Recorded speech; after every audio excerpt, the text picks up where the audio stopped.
तो good morning class 11th class विषय राजनीति शास्त्र। इसमें आज कुछ महत्वपूर्ण प्रश्न उत्तरों की बात करेंगे। तो जो चैप्टर हमारे हो चुके हैं बेटा उनको थोड़ा सा रिवाइज़ करेंगे हम। अब हमारे यूनिट टेस्ट आने वाले हैं उनके लिए। तो सबसे पहला क्वेश्चन है, 10 क्वेश्चन मैं आपको पिछले एपिसोड में एपिसोड कर रहा हूँ, पिछले सैटरडे को बता चुका हूँ और 10 क्वेश्चन मैं आज आपके लिए और लेके आया हूँ। उनमें पहला क्वेश्चन है बेटा कि मौलिक अधिकार क्या है। मौलिक अधिकार वे दशाएं हैं जो राज्य अपने नागरिकों के विकास के लिए उसको प्रदान करता है और संविधान में उसको स्थान देता है। यानी कि वे अधिकार, वे दावे, वे मांगे जिनको राज्य द्वारा अपने नागरिकों को उनके विकास के लिए प्रदान किया जाता है। ठीक है बेटा, कहने का मतलब है अधिकार व्यक्ति की वह क्षमता है जिसके द्वारा वह अन्य व्यक्ति या व्यक्तियों से कुछ विशेष प्रकार के कार्य भी करा लेता है। फिर ज़्यादातर कहने का मतलब है कि अधिकार एक ऐसा दावा है कि जिसका औचित्य भी सिद्ध होता है। तो कहने का मतलब है कि अधिकार जो है राज्य द्वारा प्राप्त नागरिकों को वे दशाएं हैं जो उसके विकास के लिए बहुत ज़रूरी है और उनको राज्य ने जो है अपने संविधान में स्थान दिया है। फिर है मौलिक अधिकार क्यों आवश्यक है। मौलिक अधिकार जो है व्यक्ति के विकास के लिए बहुत आवश्यक है, क्योंकि अगर हमारे पास अधिकार नहीं होंगे तो हमारे जीवन का विकास नहीं हो सकता। यानी कि स्वतंत्रता का अधिकार, यानी कहीं आने जाने की स्वतंत्रता नहीं होगी तो हम एक जगह बैठ के अपना विकास नहीं कर सकते। भाषण अभिव्यक्ति की स्वतंत्रता नहीं होगी तो हम अत्याचार का विरोध नहीं कर पाएंगे। शासन सत्ता का अगर कोई अत्याचार करती है तो उसका विरोध नहीं कर पाएंगे हम लोग। इसी तरह से समानता का अधिकार है, अगर हर क्षेत्र में समानता नहीं होगी तो गरीब आदमी को कहाँ से उसके अधिकार प्राप्त होंगे। इसी तरह से जो है समानता का अधिकार स्वतंत्रता का अधिकार है। धार्मिक स्वतंत्रता का अधिकार है, अगर धार्मिक स्वतंत्रता का अधिकार नहीं होगा तो फिर धार्मिक टकराव हो जाएगा। सभी लोग अपने अपने धर्म का पालन करने स्वतंत्र है। ठीक है, संस्कृति शिक्षा संबंधी अधिकार, शिक्षा प्राप्त करने का अधिकार। तो इस तरह से अधिकार जो है अपने विकास के लिए बहुत आवश्यक है। बिना अधिकारों के तो विकास व्यक्ति का संभव ही नहीं है। फिर आता है कानूनी अधिकार। कानूनी अधिकार क्या है। कानूनी अधिकार वे अधिकार हैं जिनकी स्थापना राज्य द्वारा की जाती है और जिनका उल्लंघन करना दंडनीय अपराध समझा जाता है। यानी कि राज्य के द्वारा जो कुछ नियम शासन प्रशासन को सही चलाने के लिए बनाए जाते हैं तो उनका उल्लंघन आप नहीं कर सकते। कानूनी अधिकार वे विशेष अधिकार हैं जो एक नागरिक को दूसरे नागरिकों के विरुद्ध प्राप्त होते हैं। ठीक है, और राज्य के द्वारा जो है वो प्रदान किए जाते हैं और राज्य के द्वारा ही जो है उसकी रक्षा की जाती है। फिर है भारत के नागरिक के 2 मूल अधिकार बताएं।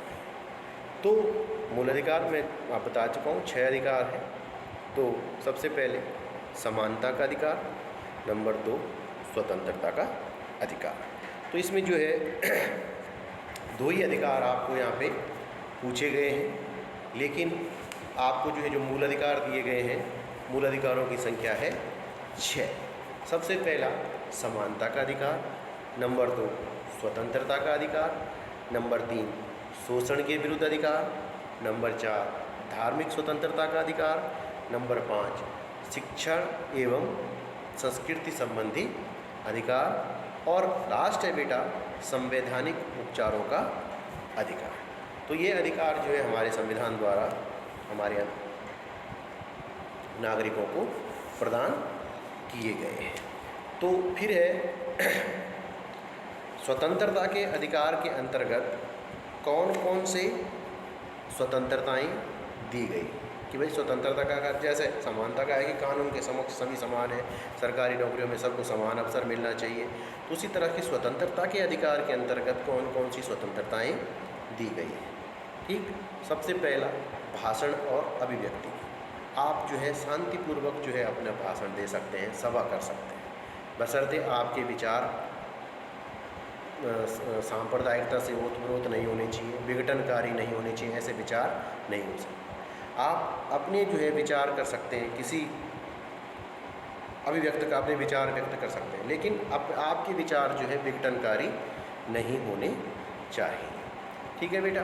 फिर भ्रमण की स्वतंत्रता है, आप भारत क्षेत्र में जो है आने जाने पे जो है आप कहीं भी जा सकते हैं, आपको जो है कोई भी रोक टोक नहीं है, किसी भी स्थान पे आप आ जा सकते हैं, चाहे कोई भी सार्वजनिक स्थान हो, विचरण करने, भ्रमण करने, कहीं भी आप घूमने जा सकते हैं, उसके लिए आपको कोई वो नहीं। फिर है संविधान के अंतर्गत कितने मौलिक कर्तव्यों को बताया गया है। 11 मौलिक कर्तव्य हैं बेटा। राष्ट्रध्वज का आदर करना, स्वतंत्रता आंदोलन के उद्देश्यों का अनुकरण करना, फिर है देश की प्रभुसत्ता और अखंडता का सम्मान करना, देश की रक्षा करना, नागरिकों में भाईचारे की भावना का विकास करना, प्राचीन सभ्यता और संस्कृति का संरक्षण करना, पर्यावरण, वन, झील और जीवों की सुरक्षा के लिए प्रयास करना, वैज्ञानिक दृष्टिकोण अपनाना। ठीक है बेटा। हिंसा को रोकना, सांप्रदायिक राष्ट्रीय संपत्ति की रक्षा करना, और यदि माता पिता या संरक्षक कोई है, अगर जैसे बड़े हो जाते हैं तो 6 से 14 साल तक के बच्चों को अनिवार्य रूप से शिक्षा प्रदान करना, ये जो है नागरिक के मूल कर्तव्य है। इनका पालन नागरिक को करना चाहिए। मतलब कुल मिला के 11 कर्तव्य हैं। भारत के नागरिकों के जो मूल अधिकार हैं वो कब स्थगित किए जा सकते हैं? भारतीय नागरिक जो है उनके मूल अधिकार कब स्थगित किए जा सकते हैं? कि यदि भारत का राष्ट्रपति हमारे देश में संकट काल की घोषणा करता है तो हमारे देश के नागरिकों के मूल अधिकार स्थगित किए जा सकते हैं। ठीक है। मतलब देश में जब आपातकाल की घोषणा हो गई तो उस समय जो है हम नागरिकों के मूल अधिकार समाप्त या स्थगित किए जा सकते हैं, समाप्त या स्थगित किए जा सकते हैं कुछ समय के लिए। ठीक है। फिर है भारतीय संविधान के नीति निर्देशक तत्व किस देश के संविधान से लिए गए?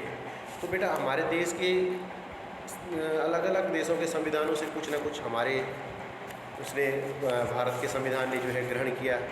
अलग अलग देश तो हमारे जो मूल कर्तव्य मूल नीति निर्देशक तत्वों का जो समावेश है वो आयरलैंड के संविधान से प्रेरणा लेकर के किया गया। नीति निर्देशक तत्व मतलब एक प्राण होते हैं, ये राज्य का कर्तव्य होते हैं कि राज्य को क्या करना चाहिए अपने नागरिकों के आर्थिक सामाजिक विकास के लिए, ये कर्तव्य होते हैं। विदेश नीति संबंधी जो है तत्व, विकास संबंधी तत्व, आर्थिक तत्व होते हैं, सामाजिक विकास संबंधी तत्व, आर्थिक विकास संबंधी तत्व। तो ये नीति निर्देशक तत्व जो है राज्य के विकास के लिए बहुत, यानी कि राज्य के जो कर्तव्य है कह सकते हैं। ठीक है बेटा। सबसे महत्वपूर्ण अधिकार कौन सा है? कौन सा अधिकार सबसे महत्वपूर्ण अधिकार है और क्यों? तो बेटा जब सबसे महत्वपूर्ण अधिकार की बात आती है यह है संवैधानिक उपचारों का अधिकार, क्योंकि ये इसीलिए कि इसी अधिकार पे जो है सभी अधिकारों का अस्तित्व संभव है। इस अधिकार के द्वारा कोई भी नागरिक न्यायालय में जाके अपने अधिकारों की सुरक्षा करा सकता है। यदि कानून द्वारा किसी व्यक्ति को जो है किसी व्यक्ति के अधिकारों का हनन होता है या किसी के भी द्वारा हमारे कुछ प्रावधानों के द्वारा, तो व्यक्ति अपने अधिकारों की रक्षा के लिए न्यायालय की शरण ले सकता है।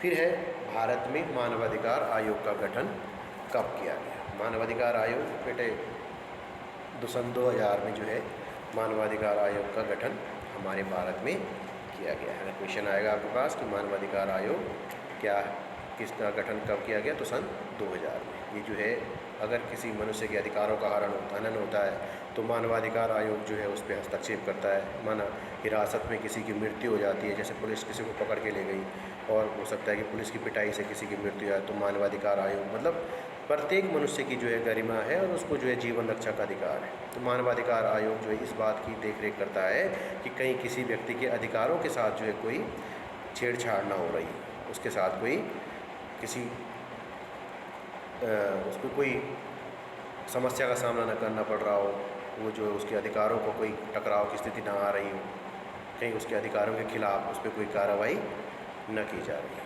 ठीक है। मानवाधिकार आयोग की स्थापना सन 2000 में की गई थी।